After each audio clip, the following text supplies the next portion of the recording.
Washington, the idea of the United States government breaching its debt limit sounds scary.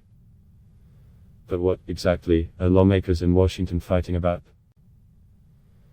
The debt limit is a nearly century-old artificial cap that Congress placed on the US government's ability to borrow. Lawmakers have raised or suspended it nearly 80 times since 1960, but there is a deepening partisan standoff this time, underscoring how the debt limit has evolved into a political weapon. House Democrats voted Tuesday to suspend the debt limit through the end of 2022. That proposal is likely to meet fierce resistance in the evenly split Senate, where Republican lawmakers say President Joe Biden and the Democrats in power should go it alone as they also try to move on a multi-trillion-dollar package of tax increases on the wealthy and new spending on children, healthcare, infrastructure and the environment. The Biden administration insists on bipartisanship on the issue.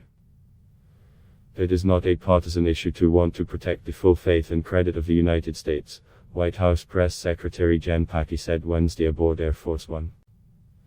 The issue is time-sensitive because the extraordinary measures used by the Treasury Department to keep the government running would be exhausted in October.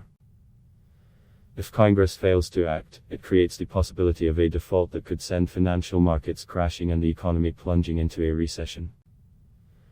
The House-passed bill also ties the suspension to a measure that would continue to fund the federal government through debt. 3. Republicans, despite their refusal to help, agree with Democrats that a default must be avoided. America must never default, we never have and we never will, Senate Republican leader Mitch McConnell declared Wednesday as he then voiced his opposition to a bipartisan increase. Here is an explainer on the problem: why is there a debt limit? Before World War I, Congress needed to approve each bond issuance. The debt limit was created as a workaround to finance the war effort without needing a constant series of votes. Since then, a tool created to make it easier for the government to function has become a source of dysfunction, stoking partisan warfare and creating economic risk as the debt has increased in size over the past 20 years.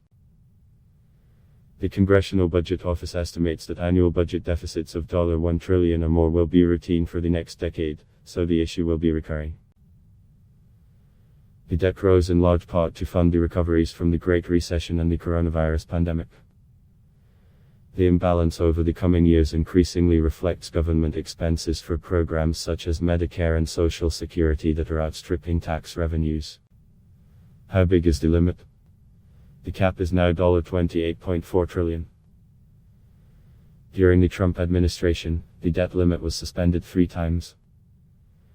The last suspension, passed on a bipartisan basis in 2019, when the debt stood at $22 trillion, ended in July. The Treasury Department has since been engaging in what it calls extraordinary measures to keep the government operating. The $28.4 trillion debt is bigger than the yearly U.S. gross domestic product. The Biden administration and congressional Democrats say the next debt limit suspension should be bipartisan because it applies to previous spending approved by the government. It's akin to paying a credit card bill, and a signal to the financial markets that the United States will be fiscally responsible. Estimates from Moody's Analytics say that a potential recession from government cuts if the cap stays in place could lead to 6 million job losses and stock market declines that could eliminate $15 trillion of household wealth. Why do Republicans oppose an increase? Put simply, they're out of power and they dislike Biden's policy agenda.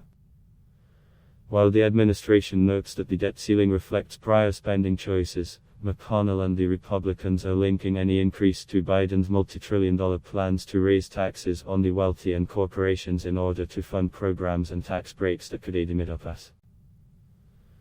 McConnell has said the tax hikes would ultimately hurt the middle class and lead to a socialist transformation of the country.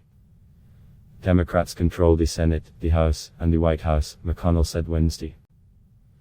If they want to ram through another reckless taxing and spending spree that hurts working families and helps China without any Republican input, they will need to raise the debt limit on their own.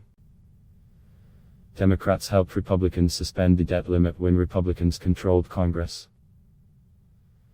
After Democrats retook the House in 2019, Speaker Nancy Pelosi negotiated a broader spending package with the Trump administration that included a debt ceiling hike.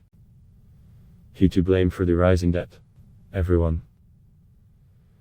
The debt limit was suspended 3 times under Trump, who used debt to fund his 2017 tax cuts and then needed to borrow even more when the economy tanked last year with the COVID-19. Both Biden and Obama took office amid weakened economies and passed ambitious aid packages that required the government to borrow more. Investors enabled Congress to run higher deficits because low interest rates made it easier to fund the government through debt. Interest rates on 10-year U.S. Treasury notes are lower now than in fiscal 2001, when the government last ran an annual surplus. Polling by the Pew Research Center suggests voters became less concerned about the debt as the pandemic raged. Just 47% last year said the deficit was a very big problem, down from 55% in 2018. Why not just get rid of the limit? One easy fix would be to completely repeal the debt limit so that it can no longer be used as leverage in congressional fights. That step would allow the spending and taxes approved by Congress and the President to determine how much debt the government issues, instead of a legally binding but otherwise superfluous cap. A Biden administration official, insisting on anonymity to discuss private conversations, said the White House would only weigh in on the elimination if Congress showed there was support for the idea. There is some bipartisan backing among those who have previously dealt with this challenge. Harvard University professor Jason Furman, formerly the top economist in Obama's White House, and Rohit Kumar, a former aide to McConnell, advocated for removing the cap in a 2017 Wall Street Journal op-ed. Adblock test. Why?